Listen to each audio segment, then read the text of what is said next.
Welcome to the city of Tzipori. Actually, we're not in the city, we are in the outskirts of the city of Tzipori.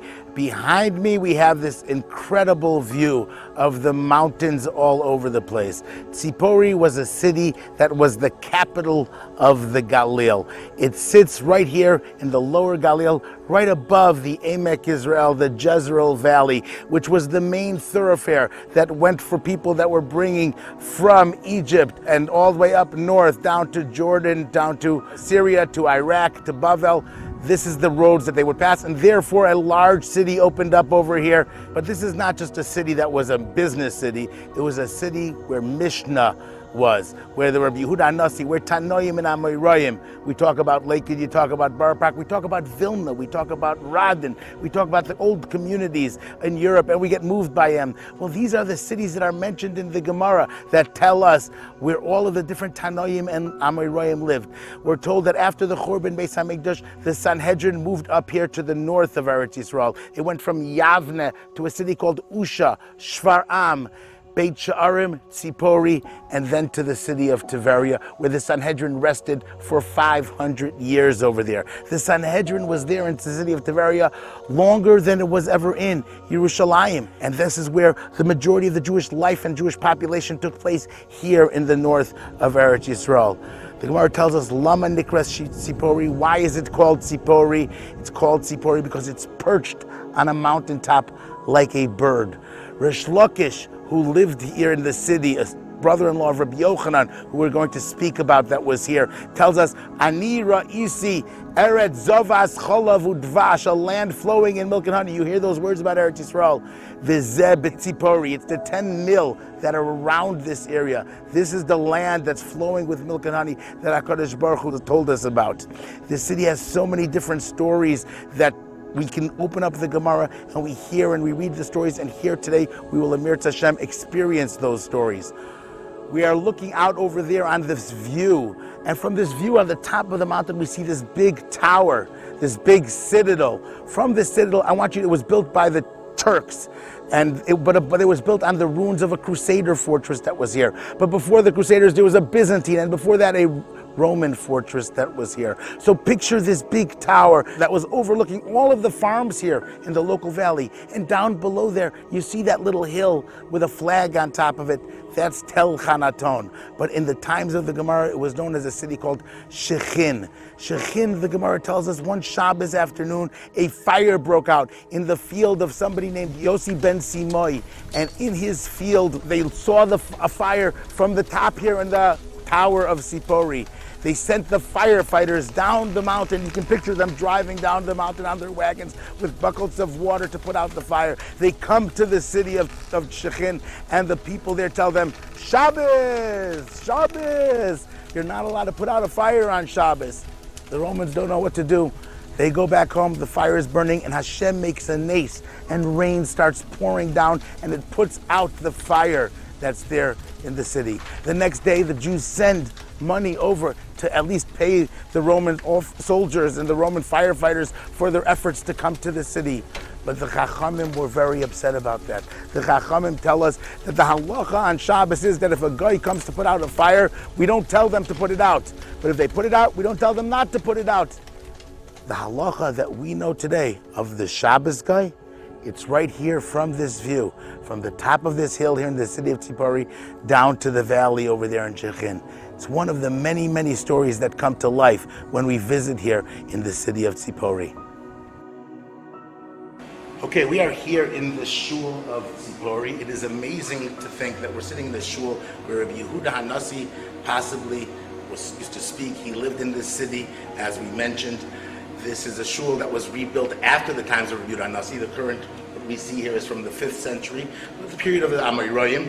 And we have an incredible mosaic floor over here. On this side, we have over here different memorials of the people that donated the shul. They really got their money's worth. Zechar Latov, which we remembered for well, Yudan Bar Yitzchak, and his daughter Frigidi, I don't know the name, Amen, Amen. Right, well, we see a few different memorials over here. And then we have this elaborate mosaic that we're looking at. On the top over there, we have lions, it looks like, with their hands on top of bulls. Next to that, on the next on the next frame, we see menorah, we see a shofar, we see lulav and esrogs, interestingly enough. These are all things that remind us of the Beis HaMikdash. As well, we have the two pillars over there that remind us of the Yachon Uboaz. There was a family of the Kohanim, a Mishmar Yedayah, that lived over here after the Churban Beis HaMikdash. And possibly this is reminding them of the Beis HaMikdash. And then we have some writing over here. It says, Es HaKeves Echad. But notice, the words are spelled wrong. Keves is spelled with a samach instead of a shin. We have a picture of the kiyor over here with the cows. The Mishnah tells us had the cows with the water pouring out of their mouths. After that, the next frame it says Esa Keves Sheni. Look, this one they got it spelling right on this one. There's chatzotzros, there's soles, trumpets, and the flour. We have the lechem haponim in the middle there. 12 loaves of bread on the shulchan, and then we have a basket with all different types of fruits. We have birds, but the birds are hanging upside down. It's fascinating that the Mishnah told us that when they would bring the Bikurim, the first fruits to Yerushalayim, they would have birds on them. But what's the problem with having birds on your Bikurim? They do their deeds on them, shall we say. And so what did we do? It says they would hang them upside down. This is a Mishnah. Imagine the Mishnah that was written by Rabbi Yehuda right over here, perhaps. And then we have a very, very strange non-Jewish seeming motif over here. We have the Galgal Mazalot, all the different mazolos, the astrological signs. We have Dagim, but it's spelled with two gimels and one of them is backwards. Fish. We see over here Akrav, the scorpion. That's the Chodesh Macheshvan, Kislev, Keshes. In the middle we have this chariot with a big sun. In other synagogues that we found, we actually found a goddess there, Helios. Again, it seems doesn't like something that you would find in a from shul, right? Certainly not from the periods of the Mishnah. On the four corners, we have the four different seasons. We have a woman, and she's dressed according to the season. In the summer, she's wearing short sleeved.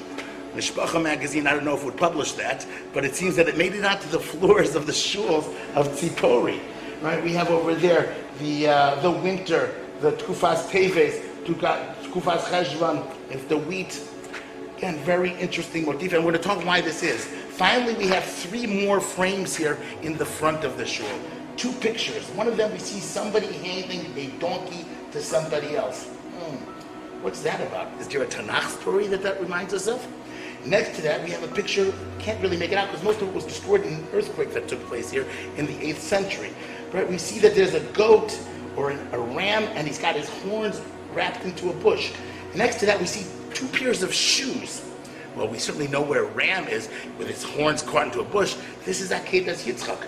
But why are there shoes over there? Well, Akedas Yitzchak took place on Har HaMoriah. And on Har HaMoriah, you're not allowed to wear. That's the Makar HaBais. You don't wear your shoes. In fact, that was probably the most visible thing for the people that lived in the periods of the Beis HaMikdash. Everybody's barefoot. It could be freezing snow outside, and you have to walk barefoot. So when they come to draw a picture of the Akedah, they automatically assume they took off their shoes. Finally, we have one last picture over here of a woman standing in a doorway. In other places, we see a larger, in Rome, in a church, they found a similar motif where there was 3 angels that were actually coming. And this is the Besura. What some of the archaeologists suggest is this is a story of Klal Yisrael. We have the Besura, the tidings of the birth of Yitzchak, of that there will be a Jewish generation. And then we have the division. On one hand, we have Yishmael. Avram tells him, Shvu lachem po im chamor. You stay here with the donkey. V'ani v'anar, and me and the boy, we're going to go all the way up. And this brings the Akedas Yitzchak. Then we have the Galgal Mazalot, the zodiac. The zodiac is a sign that the entire world is run by the astrological signs, by the Mazalos. But you know what? There's something above that. And that's the Beis HaMikdash. That's the Avodah. That's the Karbanos. Right?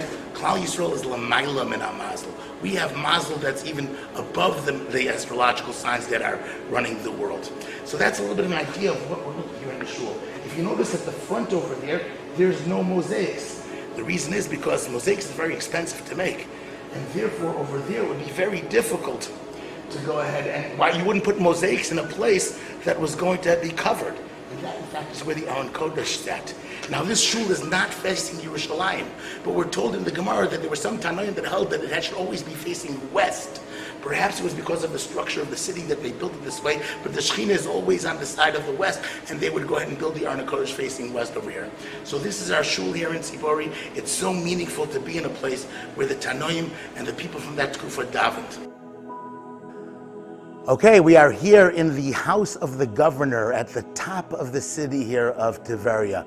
The Gemara tells us that there was an upper city and a lower city. Rabbi Eliezer ben Padas used to come from the upper city where he would live in the Rova HaYehudi, which is behind us out here, and he would go down to the lower city to learn Torah. And he left his cloak here one day. Somebody tried to steal it, and a snake came out and took it out. This is the house of the governor, though, and we see this incredible mosaic floor that is amongst us. We have over 1 million stones that were made in the intricate artwork that was done over here. And right in the middle, we have the Mona Lisa of the Galil. Now, this Mona Lisa was way before Leonardo da Vinci was here. The beauty of it is that you could stand at any single angle inside of this room and you'll feel that she's looking at you. What makes this even more interesting is this incredible Gemara. Rabbi Yochanan says, and remember we talked, Rabbi Yochanan lived here in the city of Tzipori. And Rabbi Yochanan says, the pasuk tells us in Devarim, Hashem diber itanu panim el panim, face to face. And he asks the question, is it possible that one person could look at 1,000 people? How does that feel? So he says, it's like the face of that ukainen, of that icon, that 1,000 people look at her, and each person feels that she is looking at them. Was this the icon that Rabbi Yochanan was talking about? I don't know, but we know that he lived here in the city, and we find this incredible artwork over here. Now, on the opposite side of us over here, we have something very interesting. There's a hole in the floor with a little channel coming out of it for water. And then there's this floor mat, it seems, in mosaics that says La Briut, translated from the original Latin. You know what this hole is? It's a bathroom. Wow, a bathroom from the times of the period of the Mishnah in the governor's house. But you know what makes this bathroom unique? What makes this bathroom unique is that it's also mentioned inside of the Gemara. See, the Gemara tells us that Rabbi Yossi says a famous mimer. He says, Eizehu Asher, who is the wealthy man? Now, I know that you're going to answer, Hasomeach Bechalko, he who's happy with his lot. But not Rabbi Yossi. Rabbi Yossi said, Eizehu Asher zeh sheyesh lo beis hakisei samach l'shulchano. Somebody that has a bathroom, a toilet right next to their table where they eat. See, back then, people didn't have modern day plumbing. They would have to go out to the fields. A rich person doesn't want to do that. It could be dangerous for him. So a wealthy person is someone that could just eat and then go afterwards to relieve himself in the bathroom. Now, is this the bathroom of Rabbi Yossi? I'm not sure, but you know what we do know? We're told a famous story in the Gemara that we mentioned in Miron, that there were 3 Tanoim, Rabbi Shimon bar Yochai, Rabbi Yossi, and Rabbi Yehuda bar Eloi. And Rabbi Yehuda bar Eloi was speaking of the greatness of the Romans, and they make these beautiful cities, and they created marketplaces, and they did incredible things for us. Rabbi Shimon bar Yochai says, what are you talking about? Everything they did was for their own benefit. They didn't have anything in mind for us. They're going to bring in terrible things into Eretz Yisrael for taxes and who knows what. Rabbi Yossi was quiet. Somebody snitched on them, Yehuda ben Gerim. And the Romans came and they put out a warrant for his arrest for Rabbi Shimon bar Yochai, and he had to run and flee with his son. For 13 years they hid in a cave in Pekian. Rabbi Yehuda bar Eloi, because he spoke well, they made him the governor of the Jews. And Rabbi Yossi, what did they do with him? It says they brought him to the city of Tzipori, where they kept him under administrative watch. So yes, Rabbi Yossi lived here in this city, right? It's also the only place where we're ever found such a phenomena of a Beis HaKisei that was Samach L'Shulchano. So this very well could be possibly that same bathroom that Rabbi Yossi and that the Gemara was telling us about. How incredible to be sitting in a city where the Tanoim and Amorim lived and to see the things that they taught us about and the places that we learned from them. We've left the mansion, and as we move towards the south of it, we look down to this valley and we're amazed to see the remains of an ancient theater here. The governor, he's got box row seats of all of the latest Roman shows that would be shown down here in this theater. This theater would seat about 4,500 people in it. It had 4 different entrances. Much of it has been reconstructed, but we can still see the original benches where the people sat, where the people would watch and be entertained. Theater was essential for the Roman Empire. What was theater for? Meaning, if you have an empire that's 50, 60 million people in the Roman Empire all across the world. Most of them, psychopaths, murderers, barbarians, right? How do you keep control? How do you make sure that these people are not going to revolt, rebel, cause chaos? The way that they do it is pretty much the same way that we do it today. See, today we have people, for example, in good times, that would come to Eretz Yisrael on a plane. They'd fly for 12 hours. How do you keep a group of people in a little box of metal, 10,000, 30,000, 40,000 feet up in the air, quiet, sane, not rebelling, not making you meshuggah?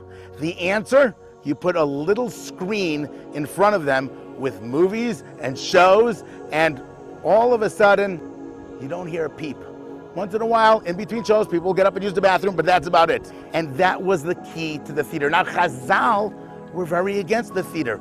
As you see, as we mentioned, we're here in the Jewish quarter where this governor's house is. And Jews would go to the theater. We know this because we have all types of testimonies of Chazal. Don't go to theaters, don't go. The theatronim are terrible things. Just like we'll see all types of things. Don't have the internet, don't have smartphones, don't have, right? If they're telling you not to go, and we would find that in 100 years, we'd find these Pashkavilim, that tells us that people were going. And perhaps that's even the reason why Rabbi Yehuda Nasi decided to break a halacha in the Torah. See, the Rabbi Yehuda Nasi, who lived here in the city of Torah, writes down the Torah Shebal Peh. Now, there's a halacha that Torah Shebiksav is not allowed to be transmitted orally. When a Sefer writes a Torah, he writes one letter and then another letter, and then he goes ahead from a Torah scroll. Similarly, Torah Shebiksav is only allowed to be given over Biksav. Torah Shebal Peh was not allowed to be written out of a book. Torah should never be a book that you just hand somebody, read the book. A person needs a Rebbe, a Talmud to give it over. Rebbe says the time has come for us to write it. Hayraz Shah. It's a time to break the law in order to say the law. Why? Because everybody's assimilating. They're going to theaters. They're losing the Yiddishkeit. They're losing the Chukah. As we see, people can't read. People don't daven. We don't have the same Sidurim, the printing press, to keep together. And he says we need to give people something to read. Today we have Mishpacha magazine. They didn't even have that over there back then, right? Something to read, Torah to learn. And Rabbi Yehuda Nasi, perhaps because of the Teatronim that were here, writes down the Mishnah, he writes the Mishnah in a way to keep the Torah. It still needs Rebbeim. It still needs to be learned. But that could be a result of that. Now, one other aspect is that some people suggest, and as we mentioned, this was a city where the Sanhedrin sat. Perhaps, according to some opinions, the Sanhedrin actually sat here in that theater. Isn't it amazing? Today they have concerts here in that theater, Jewish singers. You can be here in the theater and all of a sudden you hear a concert singing, where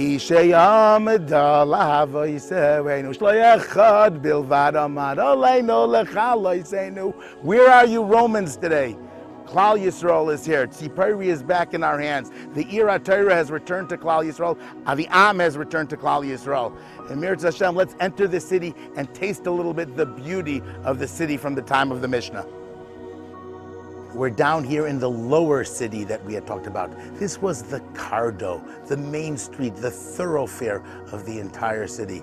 In fact, for those of you that have been to Mamilla Mall in Yerushalayim, it's built like to represent the Cardo. Little shops along a main street, a main drag, and one after another, an open air in the top, and all the types of stores. Here's where people would come and do their shopping. There was an administrative center over here. Over here we have, in this large complex, an incredible mosaics floor over here. And I'm going to talk about that. We have on the other side here a little bathhouse. I'm going to talk about that as well. But this is, you have to picture here, tens of thousands of people living here, teeming.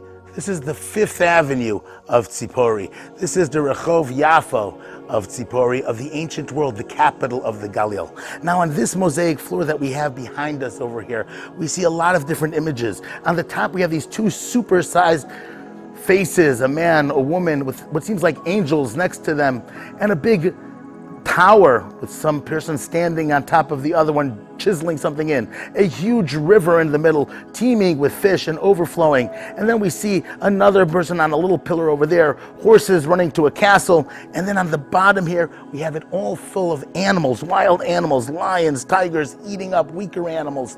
What's going on over here? Again, archaeologists have a very interesting way of figuring it out. See, the castle over here on our right, it has some writing, and it says Alexandria, which is Egypt. In fact, there is a castle over there that looks like that. If this is Egypt, then the river, of course, we know is the Nile River. If this is the Nile River, then what's that tower? What are they chiseling? Well, see, they're chiseling a number there. It looks like 17.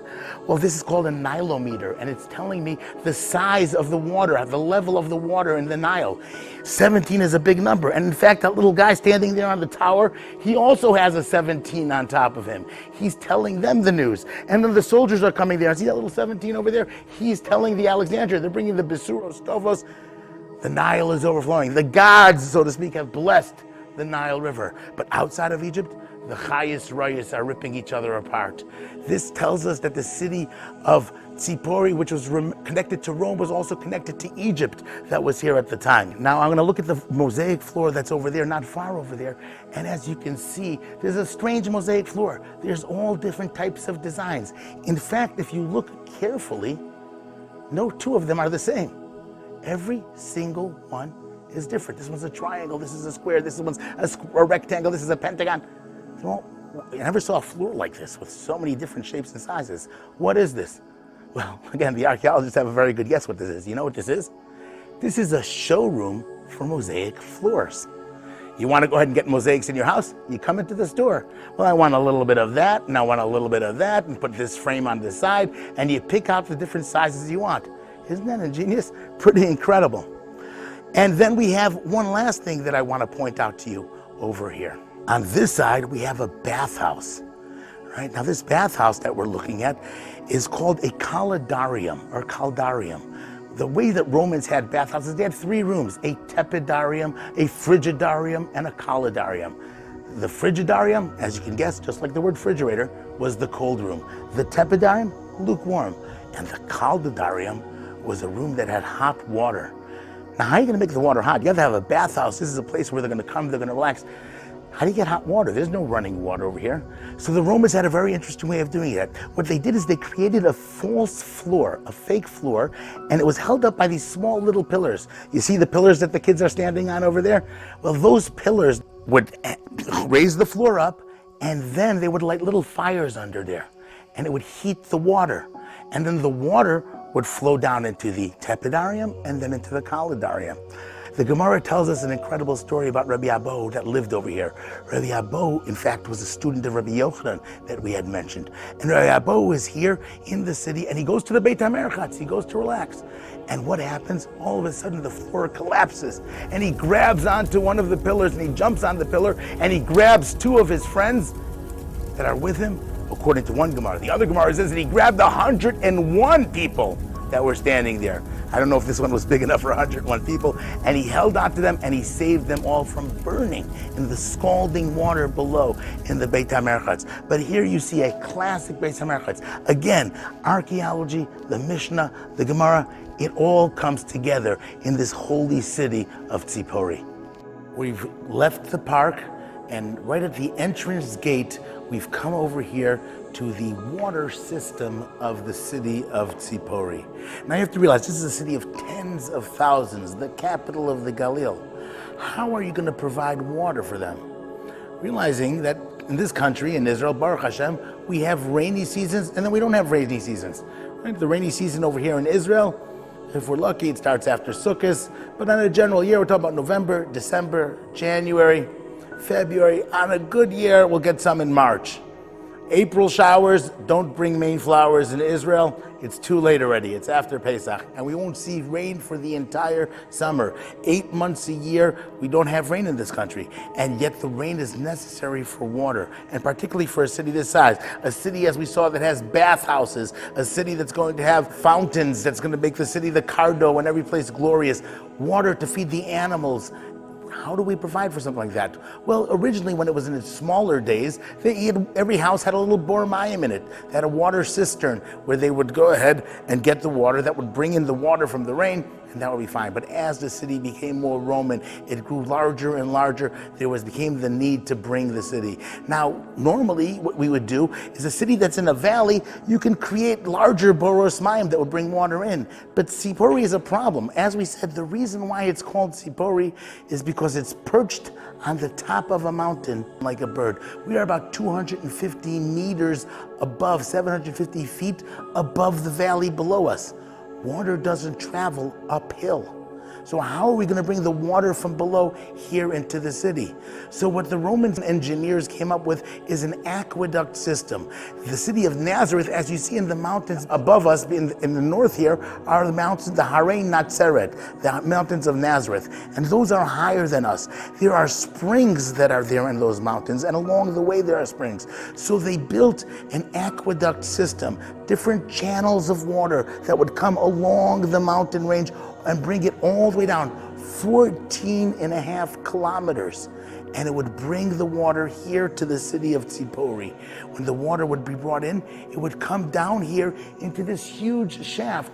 We're looking at a shaft right now that is about 250 meters long. That's about 30 feet high. That can hold over 1 million gallons of water.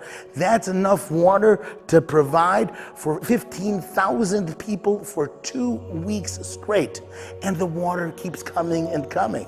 The water would flow because these are coming from springs. It's not just rainwater. And the way that they would bring in the water, they would preserve it in these man-made huge water cisterns that were here. If you can see over here on the wall next to me, we have plaster on the walls that was put all over here. We can see the ancient 2,000-year-old plaster that was put here to hold the water in. Now what happens is when the water is running down here, eventually over time, it's going to get dirtier and dirtier. There's going to be dirt, there's going to be rocks, things that'll fall into it. So they developed a system where they created 2 different channels, different areas that open and close, that are wider and thinner. And then they would close them up.